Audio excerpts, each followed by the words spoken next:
అందరికీ నమస్కారం. ముందుగా 4 రోజుల క్రితం విశాఖ స్టీల్ ప్లాంట్లో జరిగిన దుర్ఘటనకి 9 మంది మరణించడం జరిగింది.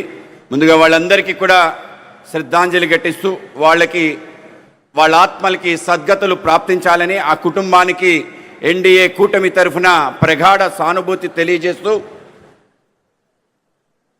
12 సంవత్సరాల నరేంద్ర మోడీ గారి పరిపాలన, 2 సంవత్సరాల చంద్రబాబు నాయుడు గారి నేతృత్వంలో ఆంధ్రప్రదేశ్లో పరిపాలన ఏం సాధించింది అనే ఒక ఆలోచన మనందరం కూడా ఇక్కడికి రావటం, ఆ యొక్క అంశాలు ఏమిటి, నిజంగానే ఈ యొక్క 2 సంవత్సరాల్లో అంత అద్భుతం జరిగిందా? నిజంగానే మీ అందరికీ చెప్తున్నాను, మనందరం కూడా నమ్మశక్యం కాని అభివృద్ధి మన ప్రాంతంలో జరిగింది. ప్రపంచం అంతా, కేవలం దేశం కాదు, ప్రపంచంలో ఎక్కడా లేని విధంగా మన ప్రాంతానికి పెట్టుబడులు వచ్చాయి. ఒక్కొక్కసారి ఒక్కొక్క విషయాన్ని ఆలోచన చేస్తే అవి నిజంగా జరిగాయా అని ఆలోచన చేయడానికి కూడా దూరంగా ఉండే విషయాలు జరిగాయనే విషయం మనందరం తప్పనిసరిగా తెలుసుకోవాలి. ఏ రాష్ట్రంలో జరగని విధంగా 2 సంవత్సరాల్లో 14 లక్షల కోట్ల రూపాయలు మన ప్రాంతానికి పెట్టుబడులు రావటం ఏదైతుందో నిజంగానే నమ్మశక్యని విషయం. ప్రపంచంలో అతిపెద్ద కంపెనీగా ముందుకెళ్తూ ఆ దేశంలో కాకుండా ఇంకొక దేశంలో అత్యధిక పెట్టుబడులు పెట్టిన గూగుల్ సంస్థ, కేవలం గూగులే కాదు, ఏ మల్టీనేషనల్ కంపెనీ కూడా ఇంకొక చోట పెట్టని పెట్టుబడి మన రాష్ట్రంలో, అది విశాఖపట్నంలో పెట్టడం నమ్మశక్యమా అని అడుగుతున్నాను. కేవలం అదే కాదు, ప్రపంచంలో ఉండే number 1, number 2 steel plant Arsenal, అలాగే నిపాన్ స్టీల్, వాళ్ళ 2 కంపెనీలు జాయింట్ వెంచర్ అయి వాళ్ళ యొక్క అత్యధిక పెట్టుబడి సుమారు 1,00,000 కోట్ల రూపాయలు పెట్టుబడి కలిగిన ఒక 10 million metric ton steel plant మన ప్రాంతంలో పెట్టడం నమ్మశక్య విషయం అని నేను అడుగుతున్నాను. కేవలం ఇదే కాదు, దేశంలోనూ ప్రపంచంలోనూ అందరికీ ఆదర్శంగా ఉండి రెన్యూబుల్ ఎనర్జీస్కి క్యాపిటల్గా మన ప్రాంతం మారబోతుంది. దానికి సంబంధించిన గ్రీన్ హైడ్రోజన్ ప్రాజెక్ట్ సుమారు 2 లక్షల కోట్ల రూపాయలతో మన ప్రాంతంలో పెట్టుబడులు పెట్టి రాబో కాలంలో ఏవైతే మనం ఇవాళ క్రూడ్ ఆయిల్, మిగతా ఎనర్జీ సోర్సెస్ మీద డిపెండ్ అవుతుంది, దాని నుంచి దూరం కాగలిగే పరిస్థితి మన ప్రాంతం నుంచి వచ్చిందనే విషయం నమ్మశక్యమా కాదా అని అడుగుతున్నాను. కేవలం అదే కాదు, మన ప్రాంతంలో దేశానికి సంబంధించిన రక్షణ, భద్రత సంబంధించి అనేక రకాల విషయాలు, ఇసీమ్ లాంటి పెద్ద కంపెనీలు, ఏరోనాటికల్ సంబంధించిన ఫైటర్ జెట్ ప్లాంట్స్, అలాగే దేశ రక్షణ సంబంధించిన మిజైల్స్, అనేక రకాల అమ్యునేషన్ మన ప్రాంతాల నుంచి తయారవుతుందనే విషయం మనం నమ్మశక్యమని అడుగుతున్నాను. ఇటువంటి అనేక రకాల నమ్మశక్యం కాని అంశాలన్నీ కూడా గత 2 సంవత్సరాల్లో మన ప్రాంతం నుంచి జరిగిందనే విషయం మనందరం కూడా మన కళ్ళతో చూస్తున్నాం.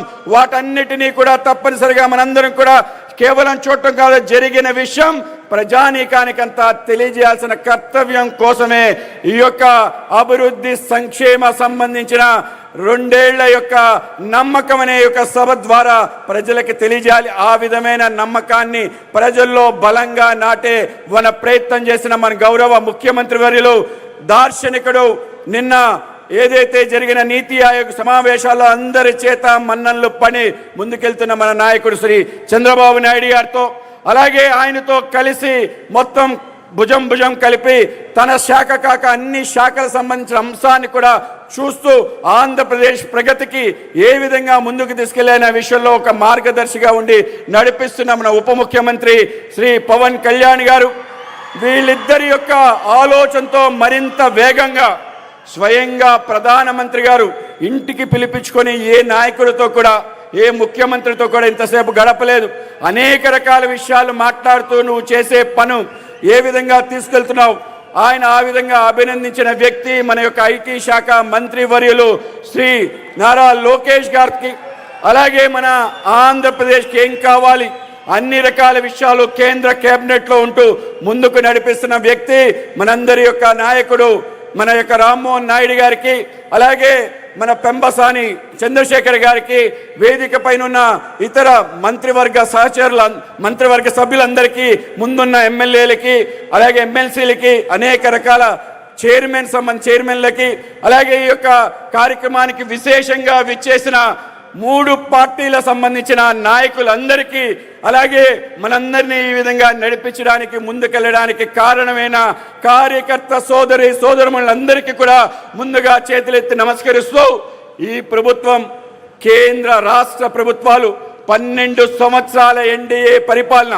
2 సంవత్సరాల ఆంధ్రప్రదేశ్లో ఈ యొక్క ఎన్డీఏ పరిపాలన చేసిన అనేక రకాల విషయాలు అన్బిలీవబుల్, మిషన్ ఇంపాసిబుల్, ఫినామినల్ లాంటి అనేక రకాల ఏవైతే ట్యాగ్లైన్స్ ఉన్నాయో అన్ని ఇచ్చినా సరిపోదనే విషయం తప్పనిసరిగా గుర్తుంచుకోవాలి. మనం ఎవరు కూడా ఆలోచించాల్సిన అవసరం లేదు. అనేక రకాల దుష్ట శక్తులు వీటిని దూరం చేసే ప్రయత్నం చేస్తారు. నిన్న స్టీల్ ప్లాంట్లో దొరకడం జరిగితే అనేక రకాల విషయాలు వచ్చారు. అక్కడ జనాల్ని తప్పుదోవ పట్టించే ప్రయత్నం చేశారు. స్టీల్ ప్లాంట్ కష్టాల్లో ఉంటే గతంలో వాజ్పేయి గారు, చంద్రబాబు నాయుడు గారి నేతృత్వంలో దాన్ని రక్షించి ముందుకు తీసుకెళ్లారు. లేకపోతే స్టీల్ ప్లాంట్ లేదనే విషయం గుర్తుంచుకోండి. మరొకసారి ప్రమాదం వచ్చింది, తప్పనిసరిగా ఏ ప్రమాదం జరగదని చెప్పి క్యాపిటల్ ఇన్ఫ్యూజన్ చేశారు, ఈక్విటీ ఇన్ఫ్యూజన్ చేశారు. దాని తర్వాత దేశంలో ఏ పబ్లిక్ సెక్టర్కి కూడా 11,414 కోట్ల రూపాయలు రివైవల్ ప్యాకేజ్ ఇవ్వలేదు. ఇవాళ స్టీల్ ప్లాంట్కి రివైవల్ ప్యాకేజ్ ఇవ్వటం స్వయంగా కుమారస్వామి గారు వచ్చారు, స్వయంగా మన శ్రీనివాసవరం గారు వచ్చారు. ఆ విధంగా స్టీల్ ప్లాంట్ రక్షించి ముందుకు తీసుకెళ్లారు. ప్రమాదం జరిగితే మాట్లాడిన తీరు దాని కారణంగా జరుగుతుందనే ఆలోచన ఏదైతుందో వీళ్ళ యొక్క దుష్ట ఆలోచనకి సంకేతం. దేశంలో ఎక్కడా జరగని విధంగా ఒక పెద్ద నిర్ణయం తీసుకున్నారు. అక్కడ కాంట్రాక్ట్ లేబర్ కూడా మరణించారు. కాంట్రాక్ట్ పర్మనెంట్ లేబర్కి పర్మనెంట్ ఉద్యోగం ఇవ్వాలని ఒక నిర్ణయం తీసుకుని వాళ్ళ జీవితంలో వెలిగించారు. కాంపన్సేషన్, వాళ్ళకి వచ్చే బెనిఫిట్స్ అన్నీ ఇవ్వడం జరిగింది. కానీ ఇవాళ మాట్లాడుతున్న తీరు తప్పనిసరిగా మన సమాధానం చెప్పాలి. 12 సంవత్సరాలు 2 సంవత్సరాల అభివృద్ధి వాళ్ళకి కానరావటం లేదు. ఆయన వాళ్ళ చెల్లెమ్మ కలిసి మాట్లాడిన తీరు ఒక్కసారి రాష్ట్ర వ్యాప్తంగా పర్యటన చేయమంటున్నాం. రండి, మీకు చూపిస్తాం, మీ కళ్ళతో చూడండి జరిగిన అభివృద్ధి. ఒక్కొక్క అంశాన్ని చూస్తే మీరు ఆశ్చర్యపోతారు. 5 సంవత్సరాల యొక్క మీ యొక్క కాలఖండంలో మీరు చేసే పని ఒక్కటి చూపించమంటాను. ఒక్కటంటే ఒక నిర్మాణం చూపించమంటాను. 2వ ఫ్లోరు ఎక్కడైనా వేశారా? గ్రామ సచివాలయం, రైతు భరోసా కేంద్రం నిర్మాణం చేశారు. 2వ ఫ్లోర్ కూడా వేయలేదనే విషయం తప్పనిసరిగా గుర్తుంచుకోవాలి. ఆ విధంగా చేసి రాష్ట్రాన్ని అరాచకం చేసి ఈరోజు ఏ విధంగా మాట్లాడతారని చెప్పి వాళ్ళని ప్రశ్నించి ఒక్కసారి మీ గురించి ఒకసారి ఆలోచన చేసుకోండి. రాష్ట్ర వ్యాప్తమైన అరాచక పరిపాలన చరమగీతం గాడుస్తూ ప్రజలందరి యొక్క నమ్మకాన్ని, విశ్వాసాన్ని చురుగుని 94% పైగా శాసనసభలో ప్రాతినిధ్యం ఇవాళ కూటమికి ఇచ్చి ముందుకు తీసుకెళ్తున్న తీరు తప్పనిసరిగా మనందరం పునరంకితం కావాలి. ఏ అంశం కోసం మన అధికారంలోకి వచ్చాం, ఏ అంశాలు ఆధారంగా మనం పనిచేస్తున్నాం, 12 సంవత్సరాల నమ్మకం, ఆ నమ్మకాన్ని తప్పనిసరిగా ప్రజల్లో నిలబెట్టే అన్ని రకాల కార్యక్రమాలు చేయాలి. ఈ రాష్ట్రంలో కన్ని విని ఎరుగుని అభివృద్ధి తప్పనిసరిగా మనం సంపద సృష్టించాలి. ముఖ్యమంత్రి గారు చెప్పారు, అధికారంలోకి వచ్చిన తర్వాత సంక్షేమ కార్యక్రమాలు సంపద సృష్టించబడుతుంది. 1 సంవత్సరంలో తప్పనిసరిగా ఈ యొక్క 14 లక్షల కోట్ల రూపాయలు వాస్తవ రూపం దాలుస్తున్నాయి. ఏది పేపర్ మీద లేదు, గ్రౌండ్ పైన ఉన్నాయి, అన్ని నిర్మాణం అవుతున్నాయి. తప్పనిసరిగా వీటి ద్వారా అనేక రకాల సౌకర్యాలు, సంపద తప్పనిసరిగా సృష్టించబడుతుంది.